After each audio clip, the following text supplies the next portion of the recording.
I'm Mike Sullivan. Okay, here's one of the questions I get all the time, and one of the things that people think they have a problem with.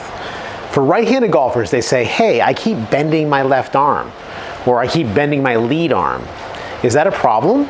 If so, how do you fix it?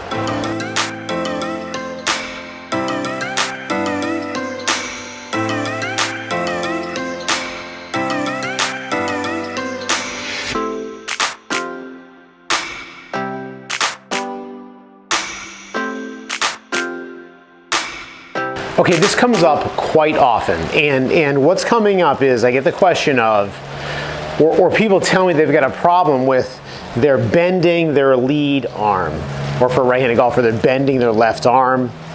If you're left-handed, you're bending your right arm, right? So this comes up a lot, and what I'd like for you to do is I'd like for you, if you feel this is an issue with you, I'd like for you to set aside the bending of the lead arm. Okay, so watch what happens here. So if I were to turn my shoulders, and I'm going to show you as an example, me turning my shoulders from right here, and I'm going to take this club and place it right on like right on my chest, right up against my chest. So I'm going to turn my shoulders as far as I can without turning my hips. Okay, that's about as far as I can go. Now I'm going to turn my hips. And now I'm getting into what feels like the type of turn in a good backswing. Now, that isn't really exactly how we play golf because I'm not bent down to hit the ball. And also, when we play golf, we should have a little bit of a tilt to our spine this way as well. So when we're playing golf, we're bent from the hips forward and we're bent from the side. All right, so if I make the same move, and by the way, if I keep my back, my spine I should say, in a fairly neutral position, right, I should be able to make the same sort of a turn. So again, I've got the club right up against my chest, and I'm going to start turning my shoulders, and now I'm about out of flexibility, and now I let the hips go. All right, it's really easy for me to have what would be like an extended lead arm. I hate to say the word straight because it makes people kind of stiff, right? But I can have an extended lead arm if I do this. So I'd like for you to try that and see if you can make that happen. Okay? Now there's a couple places where this becomes something you have to work on. People think this is a flexibility issue, but in a lot of cases it's not a flexibility issue. It's simply an issue of our brains not sending our body the right messages. Okay, so just think about any motor skill you're trying to perform. You may not be able to do it at first because you're not used to asking yourself to do these things. For example, if someone, and I'm not a musician, but if someone's learning to play the guitar, right, they have to be able to, what is it, this way? They have to be able to strum the strings, and then they have to use their fingers and put their fingers in the right places.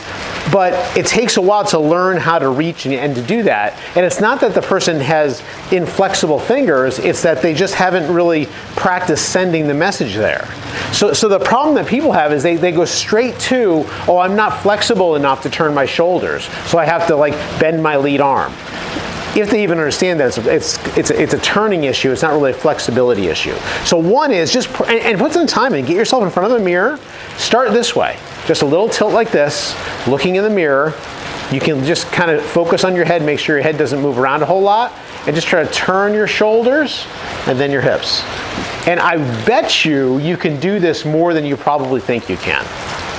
Okay, so that's the number one thing. If you get good at that, it's going to be a lot easier to get this extension. If you don't turn your shoulders, you're going to have that happen, just lifting the arms. But here's another part of it too.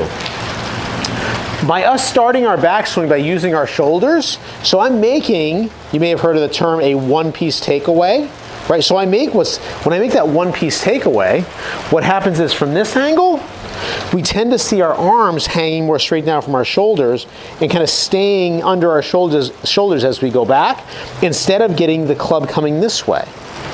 So when the club comes this way, or when my lead arm gets pulled across my chest like this, I lose flexibility. I can't really get a backswing going, so again, I'll kind of lift the club a little bit. Okay, so a good way to help with that little issue is to grab like a soccer ball or medicine ball or range basket, something like that. And if you've watched these videos, I've done this before, just kind of get the idea of that ball kind of swinging underneath your shoulders this way. So this would be more like what we want instead of that.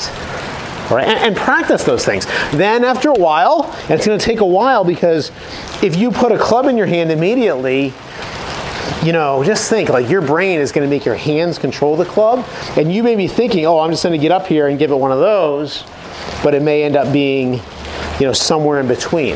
So practice setting up, and again, my spine from down the target line is completely vertical. Boom. Right? Right there. And then work into bending from the hips, having what we call a secondary spine tilt, turning there and turning there. All right? I'm not the most flexible person either, but if you're turning a little bit better, then you're going to have more what we call width of arc here, keeping our hands farther from our chest, and then we're going to have better shots, better ball striking, more speed, all that stuff. All right? So it's always in usually the most basic things, and if you can get the movements down without the club in your hand, it's a lot easier to make those changes. I hope that helps. I'll see you next time.